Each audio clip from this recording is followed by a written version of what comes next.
ఉన్నాయంటే పోనీ చూద్దామంటే మనల్ని రమ్మనమనాలి.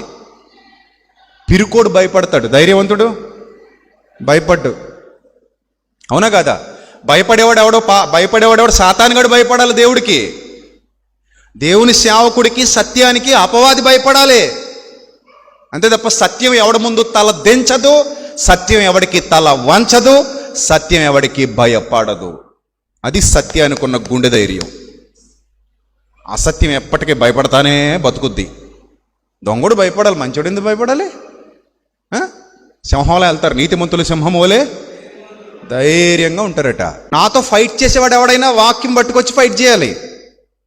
నా నమూనాలన్నీ వాక్యపు నమూనాలు. నేను చెప్పే తప్పనేటోడు ఎవ్వడైనా సరే వాక్యం పట్టుకొచ్చి ఇది ఇలా ఉంది కదా, నువ్వు ఇది లేదంటావు వింటే అడగాలి. నేను లేదని అనట్లేదే. నా పరిశుద్ధాత్ముడు ఉన్నాడు నాయన, మీరు డూప్లికేట్ గాళ్ళు, ఒరిజినల్ ఎలా ఉంటుందని నా దేవుడు రాయించాడు. ఒరిజినల్ అయితే మీ దగ్గర ఉంటే చూపించండి. నా పరిశుద్ధాత్ముడు నాకు బుద్ధివాక్యం చెప్పగలిగే శక్తిని ఇచ్చాడు, నేను బుద్ధివాక్యం చెప్తున్నా. జ్ఞానవాక్యం చెప్పగలిగే శక్తిని ఇచ్చాడు, నా దగ్గర మీకు కనబడుతుంది. ఎంతటి లోతైన జ్ఞానాన్నైనా నేను బోధించగలిగే సామర్థ్యం నాకు పరిశుద్ధాత్ముడు ఇచ్చాడు. నేను పరిశుద్ధాత్ముడిని నమ్ముతున్నాను బలంగా. నా మీద ఎంత నింద. నిన్న రంజిత్ తోఫీర్ గారు చూడండి, ఎంత అబద్ధం చెప్పాడండి ఆయన, పెద్దోడై ఉండే. ఈయన పరిశుద్ధాత్మని నమ్మడు, దేవుడు యేసు దేవుడు అంటే నమ్మడు. ఎంత అబద్ధమండి అది.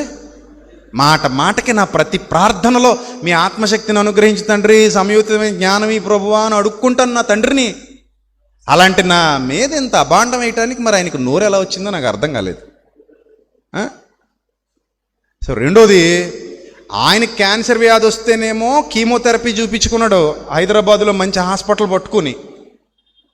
ఆయనేమో కీమోథెరపీకి డాక్టర్ల దగ్గరికి వెళ్ళి మందినేమో అమ్మతేజ దగ్గరికి వెళ్ళమంటున్నాడు. ఏం బాగుందండి న్యాయం? నీకు నమ్మకం ఉంటే నువ్వు వెళ్ళాలి కదా అమ్మతేజ దగ్గరికి. నువ్వు ఎవరో ఒకళ్ళని మంచి వరాలు ఉన్నవాడిని సెలెక్ట్ చేసుకుని ఆడి దగ్గర పోవాలి కదా. గురుగారు మీరేమో డాక్టర్లను సెలెక్ట్ చేసుకుని, మీరేమో హాస్పిటల్కి వెళ్ళి మంచి కీమోథెరపీ చేయించుకుని, మంచి వైద్యం చేయించుకుని క్యాన్సర్ వ్యాధి తగ్గించుకున్నారు. మందినేమో అక్కడ పొమ్మంటారా? ఏమన్నా బాగుందండి అసలు? మీరు వెళ్ళి రుజువు చూపించి వస్తుంటే సరిపోయేది. మీరు హాస్పిటల్కి వెళ్ళకుండా అక్కడ పోయి